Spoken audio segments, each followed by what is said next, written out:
નમસ્કાર, આપ જોઈ રહ્યા છો યુટીસી ન્યૂઝ। કાશ્મીરના ડોડામાં ફરી આતંકીઓએ હુમલો કર્યો છે। એક ઓફિસર સહિત 5 જવાન શહીદ થયા છે। પાછલા 1 મહિનાની અંદર આ ચોથો હુમલો છે અને આ ચોથા હુમલામાં અત્યાર સુધીમાં 12 જવાનો શહીદ થઈ ચૂક્યા છે। આમાં આર્મીના ઓફિસર પણ સામેલ છે।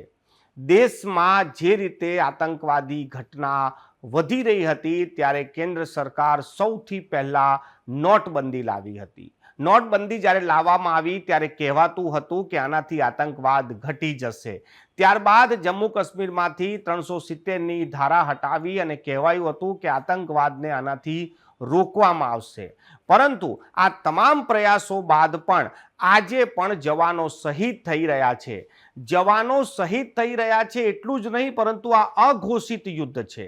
યુદ્ધમાં જ્યારે કોઈ સૈન્યના અધિકારી કે જવાન શહીદ થાય ત્યારે લાગે કે આપણે દુશ્મનોને મારવા માટે કે રોકવા માટે ત્યાં ગયા હતા અને આપણી પ્રાણોની આહુતિ આપી દીધી, પરંતુ આ તો અઘોષિત યુદ્ધ છે। આતંકવાદીઓ છુપીને બેઠા હોય છે, આર્મીના જવાનો તેમને સર્ચ કરવા જાય છે, તેમની પર પાછળથી હુમલો કરી દેવામાં આવે છે અને આ સેનાના જવાનો મોત નિપજે છે। દેશ માટે તેઓ પોતાના પ્રાણ આપી દે છે। પરંતુ આ જે ઘટનાઓ બની રહી છે તેને લઈને રાજકીય નિવેદનો પણ આવી રહ્યા છે અને જમ્મુ કાશ્મીરના ડીજીપીનું તો કહેવું છે કે જમ્મુ કાશ્મીરમાં જે આતંકવાદ વધ્યો છે તે રાજનેતાઓના કારણે વધ્યો છે, રાજનીતિના કારણે વધ્યો છે। ડીજીપીના આ નિવેદન બાદ ખૂબ જ હોબાળો મચી ગયો છે કે રાજનેતાઓ આતંકવાદને કેવી રીતે વધારી રહ્યા છે। સૌથી પહેલા વાત કરીએ તો ડોડામાં આતંકવાદી હુમલા બાદ રક્ષા મંત્રી રાજનાથ સિંહે સૈન્યના જે વડા છે તેની સાથે વાતચીત કરી છે અને તેમને ખુલ્લી છૂટ આપી છે કે આનો મુંહતોડ જવાબ આપવામાં આવે। ત્યારે બીજી બાજુ વિપક્ષના નેતા રાહુલ ગાંધીએ પણ ટ્વીટ કર્યું છે અને પોતાના એક્સ પ્લેટફોર્મ પર લખ્યું છે કે ભારત એકજૂટ છે આતંકવાદને રોકવા માટે।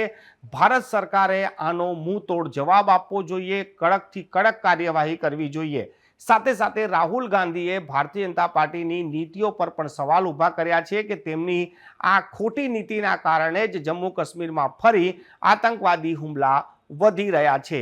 ભાજપ અને કોંગ્રેસ, સત્તા અને વિપક્ષ એકબીજા પર આક્ષેપ કરી રહ્યા છે અને આતંકવાદને રોકવા અને ડામવા માટેના પ્રયાસ કરી રહ્યા છે, પરંતુ જમ્મુ કાશ્મીરના ડીજીપીના નિવેદન બાદ હોબાળો મચી ગયો છે। શું રાજનેતાઓ જ આતંકવાદને પોષી રહ્યા છે, તેને સમર્થન આપી રહ્યા છે કે રાજનેતાઓ જ આતંકવાદીઓના સાથી બની ગયા છે કે પછી તેને સંરક્ષણ આપી રહ્યા છે?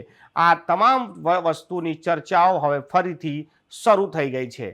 કાશ્મીરમાં જે રીતેનો આતંકવાદ ફરી વધ્યો છે તેનાથી એક વાત તો સ્પષ્ટ છે કે ક્યાંક ને ક્યાંક બહારી દેશ, પડોશી દેશ કે પછી અંદરો અંદર પણ લોકો દેશના દુશ્મન બની ગયા છે અને પોતાની સેનાની સામે જ હથિયારો ઉઠાવી લીધા છે।